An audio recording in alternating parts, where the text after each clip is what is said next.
Thank you very much. I hope you won't sleep through through all of the presentation. So this is me. I'm Rosie Alexander. I come from Scotland, and I'm going to talk today about geography, career development and guidance. Before I start, I would like to say thank you to the organisers for inviting me. It's my favourite topic to speak about, so I'm really pleased to be able to share it with you. So for a presentation about the role of geography in career development and guidance, I think it's important to start by telling you something about my geography, my place, where I work, and the site for my research as well. So this is Scotland. See if I can get the pointer. This is the island group of Orkney. This is the island group of Shetland. So I live in Orkney, just about where the red dot is. And I have lived there for 10 years. I've been a careers practitioner in Orkney all that time. Alongside my practice, I have been involved in research for some time, both as a master's student and then as a PhD student. I'm currently completing my PhD, and my research sites have been Orkney and Shetland. So to say something about these island groups, they are small island groups. They've got a population just over 20,000 in each group. About half of the population, 10,000 or so, is based in the main town in each of the island groups, and the rest is spread around the islands, between 16 and 20 inhabited islands in each group. And the size of the islands is about 1,000 to 1,500 kilometres squared. So that gives you an idea of where I work and where my research has been based. This is a picture of Shetland, which gives you an idea of what the islands look like. And this is some details about the research projects that I've been involved in. So the first one was a master's dissertation, and it was looking at young graduates, higher education graduates, who were living in Orkney. Why were they in Orkney?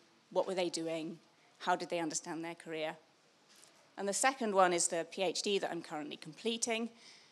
And that has been working with higher education students from the islands, looking at how they understand their career paths, how they decide to go to university, where they decide to go to university, and what they decide to do after graduation.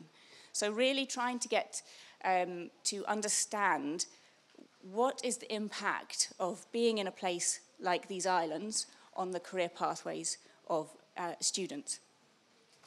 And the details there on the slide say something about what the PhD has involved. It's been a longitudinal piece of work, so I've spoken to the students at the point at which they graduated and then a year after, so that we can reflect on their career journey. And to simplify things, that is really the question that has guided my work as a practitioner and as a researcher. What does it mean if you live in an island like this for your career pathway?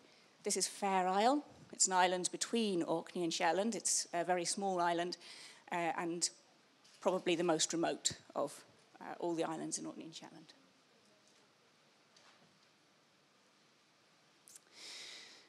So one of the things, and perhaps the most obvious thing about the impact of place on career pathway, is to do with the opportunities that are available in a place for young people and for adults.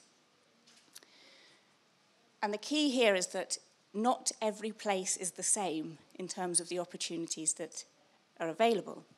So this is Shetland, that's a map of Shetland, and this here is a graph. The grey bars are the proportion of people who work in those industries in Shetland, and the orange lines are the British averages of people in those industries. So what we can see here is that there are proportionally much greater proportions of people in Shetland working in agriculture and mining, construction, accommodation and food and transport, and health. So there are some areas where there are many more people, and there are some areas where there are many fewer or a lesser proportion of people working in those areas.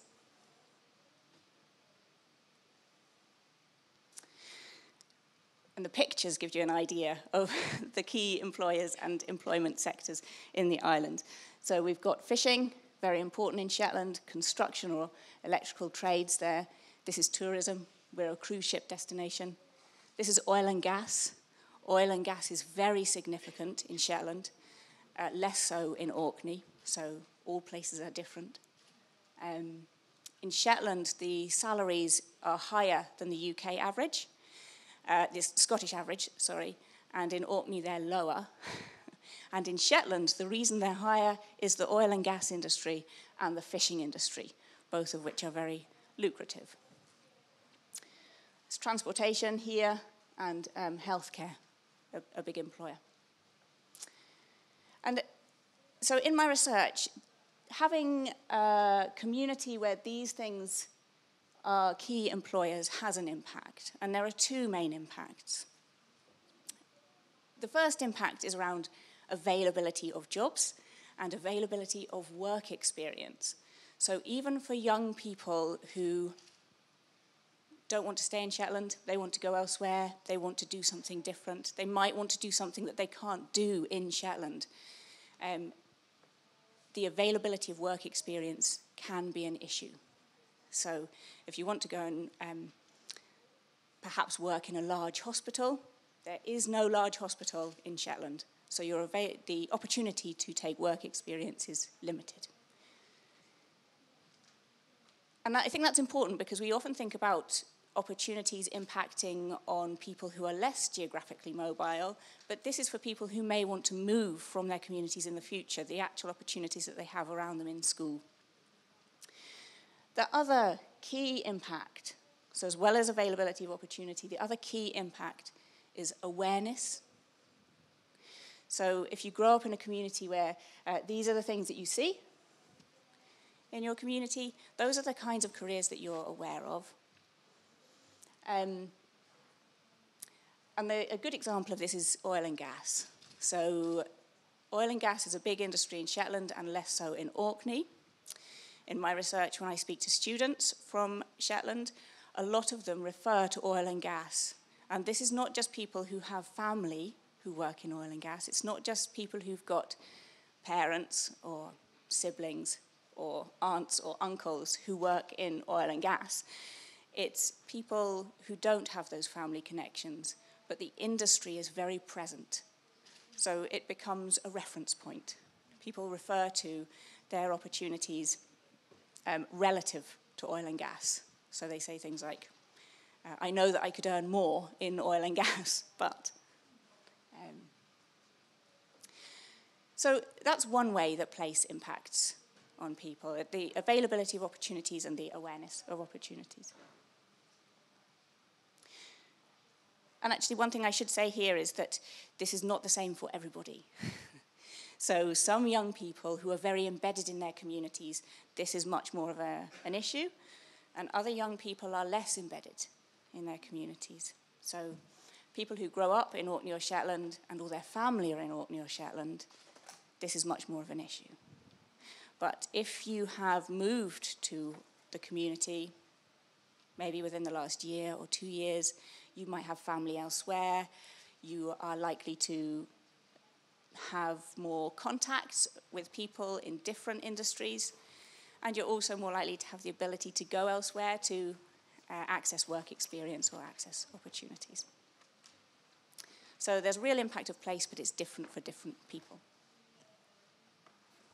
And just in case you're thinking, this is all very well and good, but you're speaking about small islands, and small islands are obviously different. What you see if you look at the geography of labour markets on a national basis, and potentially even on an international basis, is you see that they are spatially distributed.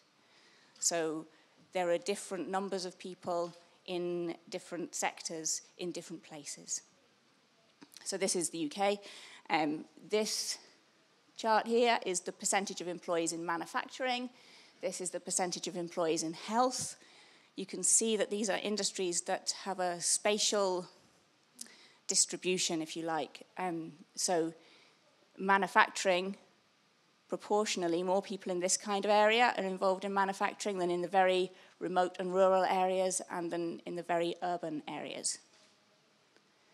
In terms of health, you have more people proportionally involved in health in the very rural areas, which is what you see this as a common pattern. The public sector, health, education, those kinds of things are more significant employers in rural and remote areas than elsewhere. So I think what I'm saying is that we need to be aware as practitioners that the community context that we're in makes a difference to our clients. And it's drawing on the earlier presentations, especially Ria's presentation about the role of community. Where somebody is, they have access to different opportunities. They have access to different levels of awareness of careers. So I think this is a statement, is an important statement. We can say that you can pursue any career that you want to pursue. But in reality, and especially in small communities, that involves being able to move. You can pursue anything you want to do, but you have to be able to move to access it. And that's a combination of the fact that labour markets are spatially distributed, opportunities are spatially distributed, and also that in terms of access to a greater number of opportunities, the wider you can look, the more opportunities there are available to you. So mobility, throughout my work, mobility has become more and more of an issue for me. It's been something that I've become more and more aware of. It's been something that has been talked about from an educational perspective before. So this is a piece of work which some of you might be familiar with. This is Michael Corbett's Learning to Leave. He's an educational sociologist, and the work was done in Canada. And he looked at how in a small community, young people, through engaging with education, learnt how to leave their communities. So progressing through the education system meant at some point you'd have to go away to university. And that meant that young people who were educationally able were all the way through their education learning that was what they would have to do, that they would have to leave. And things like national curriculums and kind of approaches to education which are nationally focused rather than locally focused, potentially embed that sense that you have to leave. So learning to leave is something that happens through engaging with the education system. Leaving becomes associated with success. And in the communities that I'm working in, this was one of the findings from my master's research, that there was a strong association that successful people left the islands. And failure, to stay was to fail. If you stay in the islands, that means that you're not successful. So I think this is, I think my work is building on maybe the work of Corbett and others who've looked at educational transition and looking at career transition as well, and this idea that career success involves mobility. You need to be mobile to be successful. But this is problematic. Mobility is a problematic concept. Different people are differently able to be mobile. So not everyone can access opportunities everywhere. In my research, looking at the destinations of young students from Orkney and Shetland, where do they go to for university? What you would expect if students were completely mobile and able to move anywhere is that they would move equally to different destinations in Scotland, according to where the best course was, where the university was that they liked the best. That is not what happens. So most, well, not most, but a disproportionate number of students end up here. That's Aberdeen. Aberdeen is a really important destination. It's important because this is the boat route. The boat is the cheapest way to travel. It's not the quickest, it's the cheapest, and the cheapest is important for students who generally don't have very much money. So students are choosing a practical destination. They're going somewhere where it's easy for them to get home and it's cheap for them to get home. Added to that, because this has been the boat route for many years, and Aberdeen is also a significant oil and gas employer, there are established social connections between these communities. So students often have friends and family who live in Aberdeen. They might be going to university with other people who are going to Aberdeen. They might have friends and family who are involved in oil and gas in Aberdeen. This transition route becomes embedded in the way that people think about career transition. Again, what's important to recognize is that this is different for different young people. So those ones who have more financial resource, who are being supported more by their parents, may be more able to go somewhere else, to go to Edinburgh or Glasgow, and then they can get home because they're being supported by their parents. Equally, their social and personal biographies might impact. So students who have family in Edinburgh or Glasgow may choose to go there rather than Aberdeen. So Aberdeen becomes very important for the communities as a whole, because for the communities as a whole there is this established link to Aberdeen. But different individual students may orientate differently to where they're going to go, and that depends on these personal kind of components. The availability of finance, the availability of transport. So I don't know if any of you know St Andrews, but St Andrews is really difficult to get to from Orkney and Shetland. So students are put off from that. Personal biographies, social connections. And what happens after graduation is that geography still isn't treated freely. Students don't move freely. They often say that they could move anywhere, but in practice, where they move is again related to these things around finance and transport and so on. And particularly significantly for graduates is where they can find accommodation. So where their friends are, where their partners are, those kinds of things become really important. And Aberdeen remains a very significant location for graduates as well.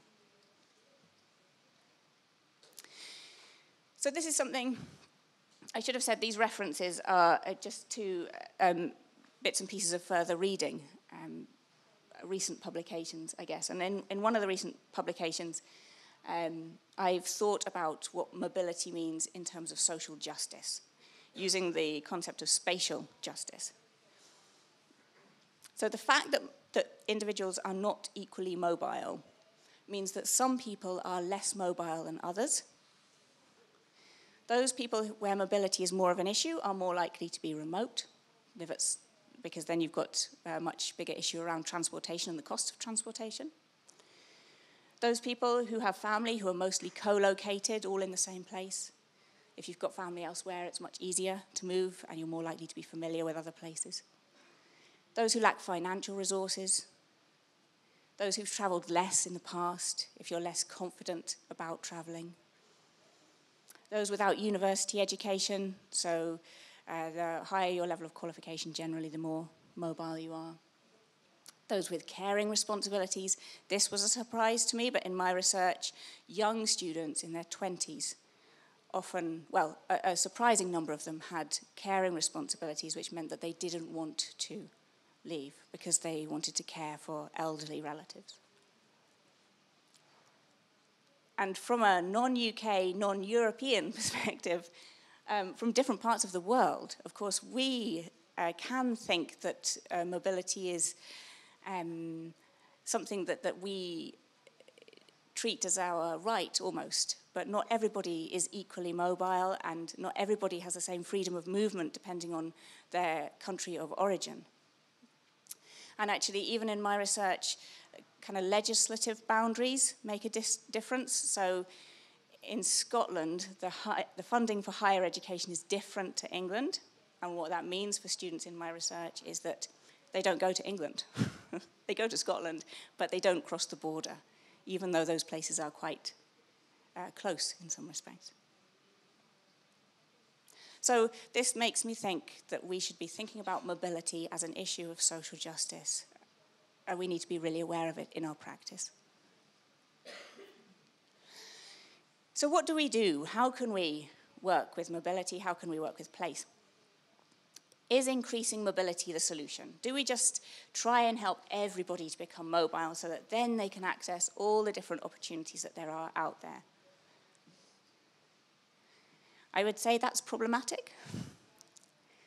It's problematic because partly practical reasons. How able are we to make sure that everybody is mobile when personal biographies and personal histories are so important? But equally, and this is acute in small communities, what's good for the individual might not be good for the society. So when we're thinking about what's good for people, are we thinking in terms of the individual or the society? This is something that Tristram Hooley and Ronald Sultana have written about. And you can see it in small rural communities. This pressure for young people to leave to access the best opportunities can cause a problem for the place, because as places, you want to retain people with skills, with qualifications. You want to attract businesses to your community. So increasing mobility, is that always a good thing? Is it always good for the individual and the society, or are sometimes those two things in conflict? The other question that I have, and that comes out of my research really, is it always good for the individual? Okay, they might have more access to more different kinds of jobs, and they might give themselves a better chance of success in their chosen profession, but is that always good for them? And what particularly comes out of the research is that being in Orkney or Shetland can have benefits which are not career benefits in the way that we would commonly understand career. The community life and family life are very important to some young people, very important sources of value. And it's particularly important when it comes to child rearing. So some young people choose to move back to their communities because community is important to them. And a very large number of students in my research say that they would like to return when they have children, because they want their children to have the same kind of upbringing they had, and they want their children to be around their extended families. This is a picture of my daughter on the beach, in case you're wondering. So the importance of family and of community is there, and it's more acute for some young people than others. And again, it's more acute for those people who are more embedded in the community and more of their family are located in the same place. The other thing to say about this is it's not just about the value, the social and emotional, personal value of being in a community and being in a family. There is also a resource component here too. So when talking about having children, some of the students in the research would identify that returning home might mean compromising the salary that they could get in their jobs, but then they could get free childcare because they would have the family resource there to provide childcare. So what this slide is talking about is that sometimes immobility might be positive. And how do we work with that? How do we accommodate that within our work? So I'm just going to quickly check how I'm doing for time. 10 minutes is good. We're on. I wanted to move on to thinking about the implications for careers guidance. So I've raised some questions about what's the impact of place, what's the impact of mobility, and I've shown, I think, that those are complicated. There's a complicated relationship, and there's a different relationship for different people to place and mobility. So how do we work with that? I think one of the challenges for us as a profession, And I'm speaking from a UK context here, so I'm not suggesting that this is the same everywhere. But I think a lot of the models that we are fond of in the UK are the classic models of career development and matching models of career development, which focus on the individual, their skills, their values, their interests, and match them to opportunities that are available in the workplace. This here is a kind of questionnaire, psychometric test to identify skills or abilities, and then you would match them to occupations. I've used matching software like this in Orkney, and as a practitioner, I've been aware that sometimes people are matched to jobs which don't exist in Orkney. And that's a really interesting dilemma. One of the ones that springs to mind is somebody I worked with who was matched to a parts picker in a factory.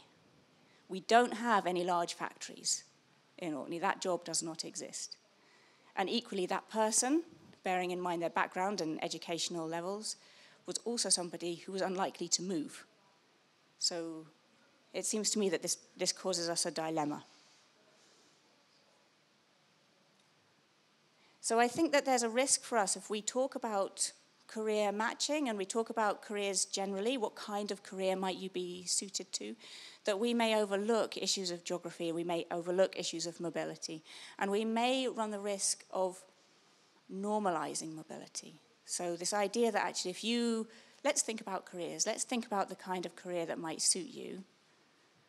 Implicit in matching to all kinds of careers is an assumption that that person may have to move to access those careers. And I think, and this is something I wrote about with Tristram Hooley, I think, and the reference isn't on there, but it should be, I think that there's a risk that our clients come to careers guidance sessions with us. They don't come as a blank slate. They come with assumptions about what careers guidance is. They come with the idea potentially that they are going to speak about the kinds of careers that might suit them generally. And if they don't perceive geography and mobility as relevant and valid topics for conversation in careers guidance, those topics may not be raised by the practitioner or by the client. So adopting a purely client-led, client-centered approach might not be sufficient because clients may not raise those issues. So what Tristram Hooley and I suggested was that geography and mobility should be made explicit concerns within careers guidance approaches, and particularly, I guess, for those people in small communities, but more generally as well. So these pictures here, these are the kind of occupations you might feel quite comfortable talking to clients about, different occupations that might suit them. These images here are different locations.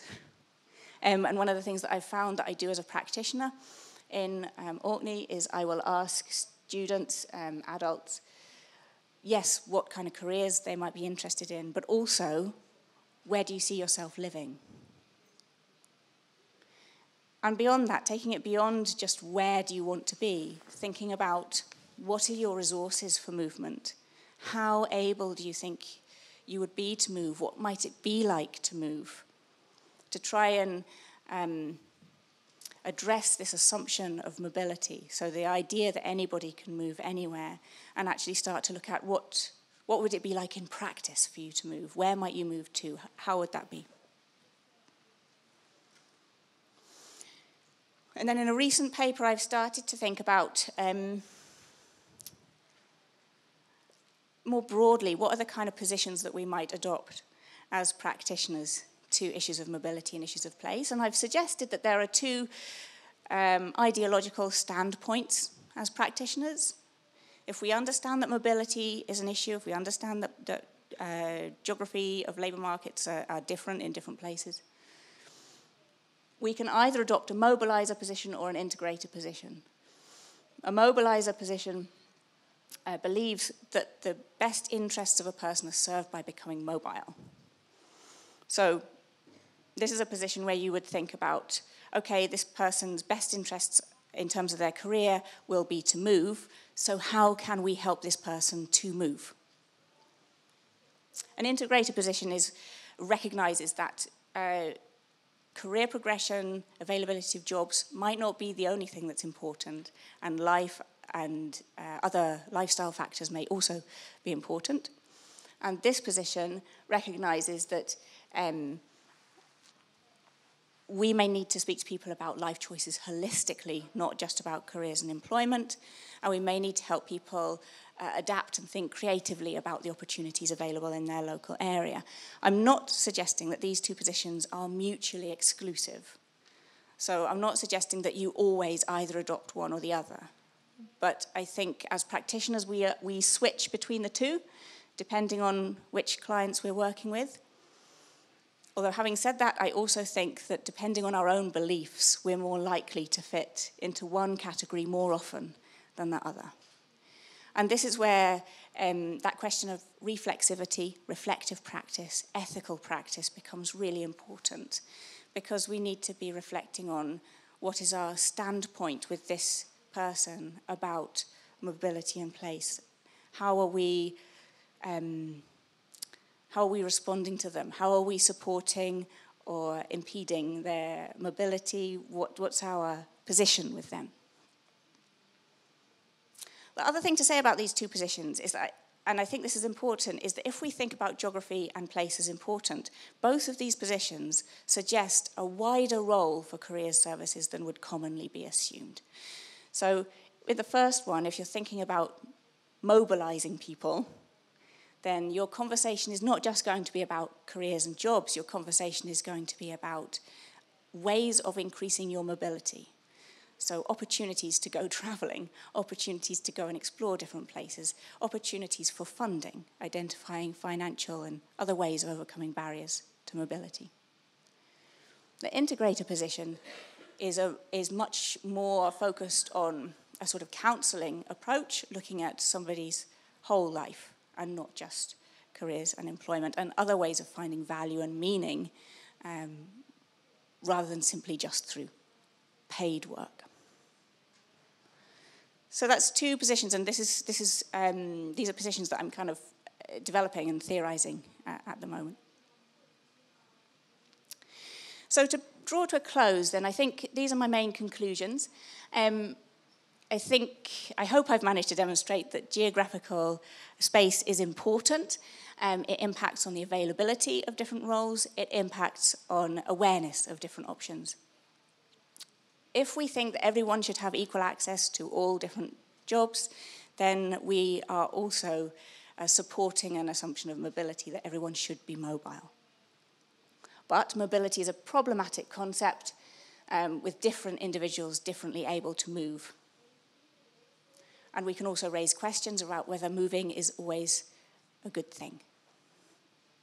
So I would suggest for careers practitioners, recognizing and explicitly addressing issues of geography is important, and we can adopt a mobilizer or an integrator position, but this requires an ethical approach to practice and a reflective approach. Just to finish, I wanted to leave you with this slide. And this is something that is on my mind quite a lot. So we think about careers as a journey often. It's a common metaphor, a career journey. But when I thought about this metaphor, I thought, when we think about a career journey, how much are we thinking about that journey as a journey through space? And how much are we thinking about it as a journey through time? And I would say that probably I reflect on my own practice and where I came from in my own training as a careers advisor, and my background is one where I would think about a journey through time. We think about journeys through time. Where are you going to be in 10 years, 20 years, 30 years? But I don't think I fully recognized the importance of space in that journey as well. So I wanted to leave you with that. And that's a picture of my road, just down the road from me, in case you're wondering. Thank you very much.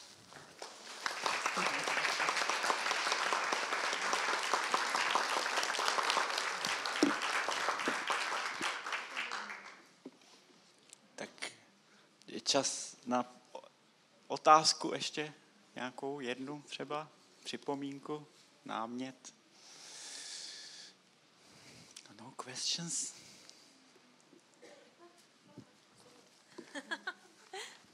Hello, I would like to ask you if there are some programs which try to support the people to return to the place to their home place. If there are some programs for supporting to the communities, because for me it's hard to imagine who is still living there if everybody is leaving.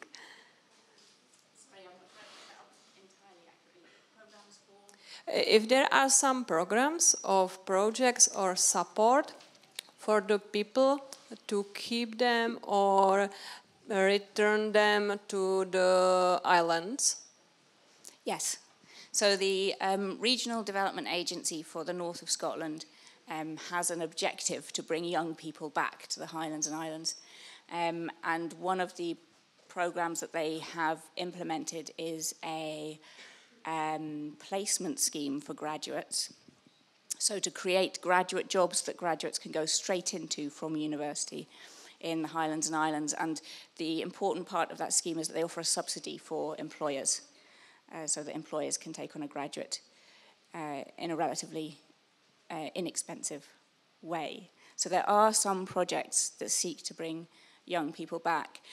The other interesting thing for us in our context is that we are seeing increasing numbers of young people returning to Orkney and to Shetland, and lifestyle seems to be a very big part of the reason why people are returning.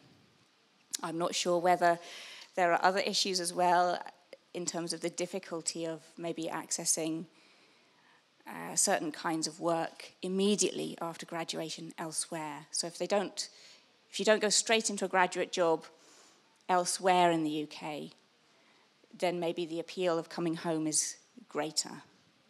So I'm not sure it's uncomplicated, but we certainly know that lifestyle reasons are bringing people back to the community.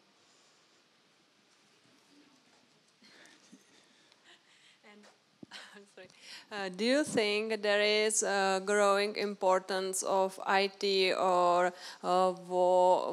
digital nomading of those trends that some people to try to start in a new occupation about social media and this stuff, which can you try to do from anywhere around the globe?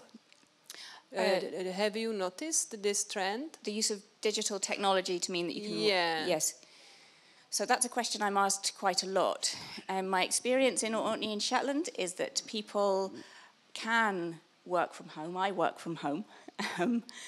But it's unlikely that you can work from home for a company without having worked for the company elsewhere already. So a lot of the people who work from home in Orkney or Shetland have already built up a relationship elsewhere with their employer.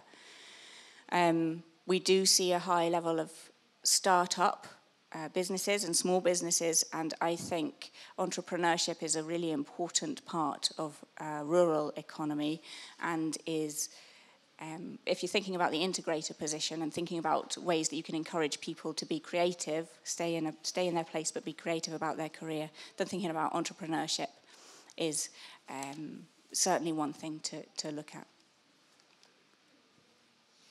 Thank you. Takže děkuji a pozval bych další prezentující a děkuji.